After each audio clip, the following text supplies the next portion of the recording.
পশ্চিমবঙ্গের ভোটে বাহিনী নিয়ে এবার কড়া নির্বাচন কমিশন। এক ছাতার তলায় কাজ করতে হবে কেন্দ্রীয় বাহিনীকে এবং সেই ব্যবস্থাও করছে নির্বাচন কমিশন।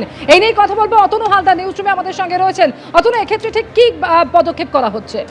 দেখো, যেটা এখন বিভিন্ন সূত্র মারফত জানা যাচ্ছে যে এই যে নির্বাচনে প্রায় ২৫০০ কোম্পানি কেন্দ্রীয় বাহিনী আসবে, এই বিপুল পরিমাণ কেন্দ্রীয় বাহিনী তো কোনো একটা নির্দিষ্ট ফোর্স থেকে আসবে না, আসবে বিভিন্ন ফোর্স থেকে।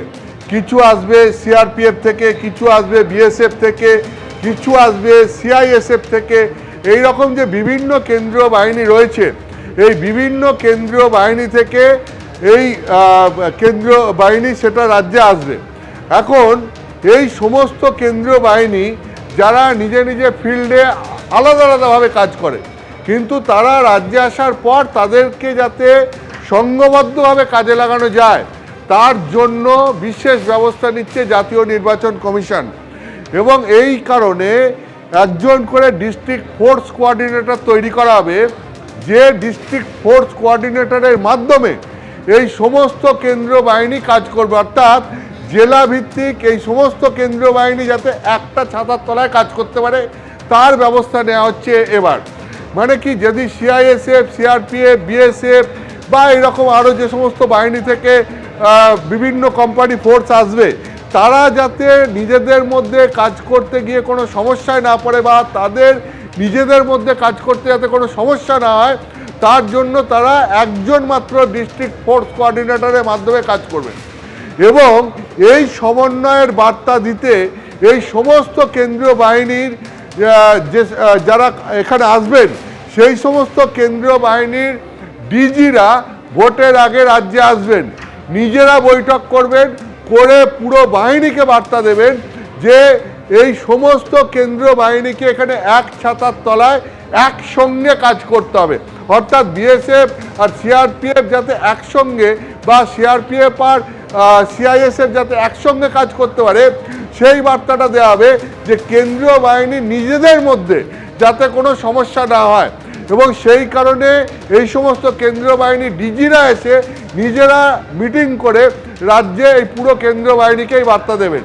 এবং তার সঙ্গে সঙ্গে আর একটা জিনিস আমি তোমাকে বলে রাখি, আরও যেটা হতে চলেছে, এই কেন্দ্রীয় বাহিনীর অফিসারদের এবং কর্মীদেরকে স্পষ্ট বার্তা দেওয়া হবে যে এরা যেন কোনো রাজনৈতিক দলের আতিথেয়তা গ্রহণ না করে।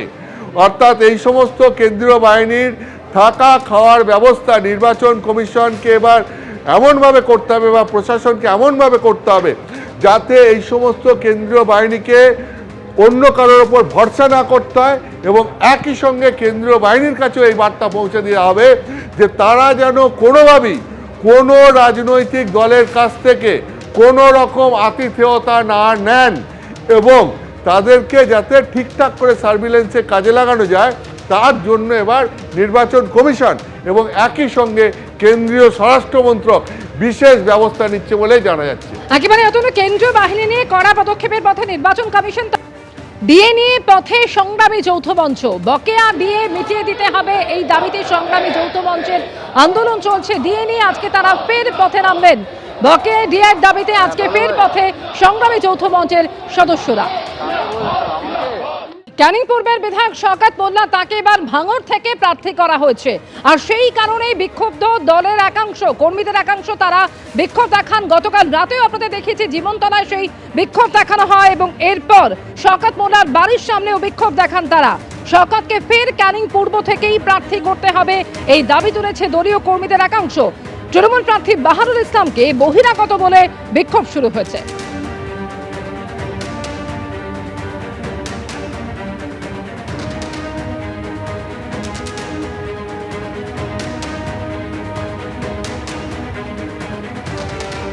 গতকাল তৃণমূলের প্রার্থী তালিকা ঘোষণা হওয়ার পরেই ক্যানিং এর জীবনতলায় বিক্ষোভ দেখানো হয়। রাতভর রাস্তায় টায়ার জ্বালিয়ে বিক্ষোভ দেখানো হয় এবং আজও এলাকায় উত্তেজনা রয়েছে।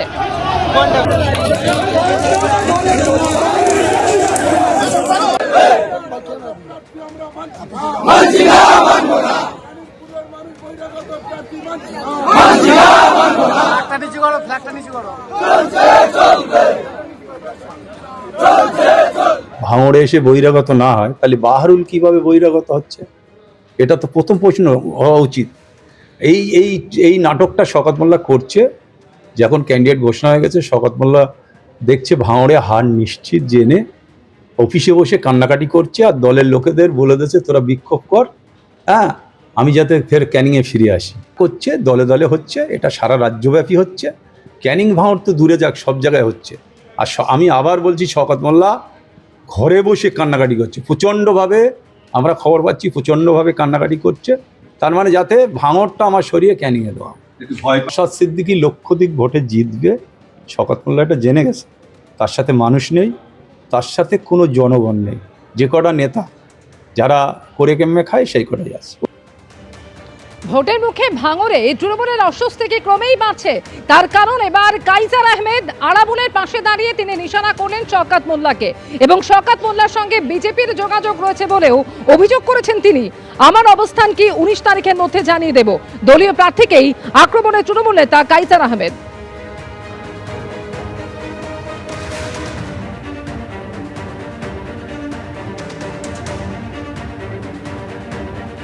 আরাবুলদা কী করবো, দলের কাছে আবেদন নিবেদন করে জায়গা পায়নি, দল ওকে গুরুত্ব দিইনি। সে বাধ্য হতো, রাজনীতির লোক, অনেকদিন থেকে রাজনীতি করছে। এবার শেষ বয়সে একটা চান্স ও নিয়েছে যে আমি আরেকবার এমএলএ হব, সেই জন্য গিয়েছে হয়তো।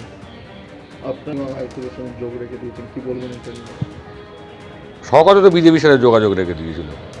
ও তো এমনি হেরে গেলেও বিজেপিতে চলে যাবে যদি সরকার চেঞ্জ হয়, এটা তো আমার কাছেও খবর আছে। ঘোষণা হয়েছে, আর কিছুদিন যাক, মানে 1-2 দিন যাক, আমি তারপর জানিয়ে দেবো। 19 তারিখের মধ্যে জানিয়ে দেবো আমার স্ট্যান্ড কী আছে। ক্যানিং পূর্বের বিধায়ক শওকত মোল্লা, তাকে এবারে ভাঙড় থেকে প্রার্থী করা হয়েছে এবং তারই প্রতিবাদে গতকাল থেকে বিক্ষোভ শুরু হয়েছে। শওকত মোল্লার বাড়ির সামনেও আজকে বিক্ষোভ দেখানো হয়। বাহারুল ইসলামকে বহিরাগত বলে বিক্ষোভ শুরু হয়েছে।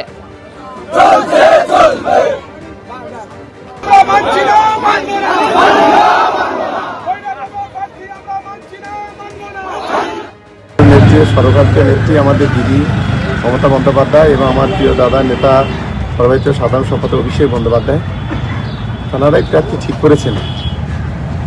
এবং গতকাল থেকে সমস্যা হচ্ছে, তো আমি এই বিষয়ে দাদার সঙ্গে কথা বলে তারপরে যা যা ডিসিশন নেওয়ার আমি নেব। এই যে সমস্ত মানুষজন আন্দোলন করছে তাদেরকে সামলাবেন কি করে এখন এই মুহূর্তে? কি দেখুন, মানুষই তো আমাদের সব কিছু। নিশ্চিতভাবে দিদির সঙ্গে বা দাদার সঙ্গে কথা বলে তারপরে যা পরবর্তী পদক্ষেপ যা যা নেওয়ার নেব। আমি মনে করি, আমি সকলকে অনুরোধ করব, দল ক্যান্ডিডেট ঠিক করেছেন, এটা নিয়ে যে তাদের যে আবেগ বা তাদের যে যা কথাবার্তা, নিশ্চিতভাবে সেই বিষয়গুলো আমি আমার নেতা অভিষেক বন্দ্যোপাধ্যায়কে বলবো বা দিদিকে বলবো, তারপরে যেটা হওয়া। এবিপি আনন্দ, এগিয়ে থাকে, এগিয়ে রাখে।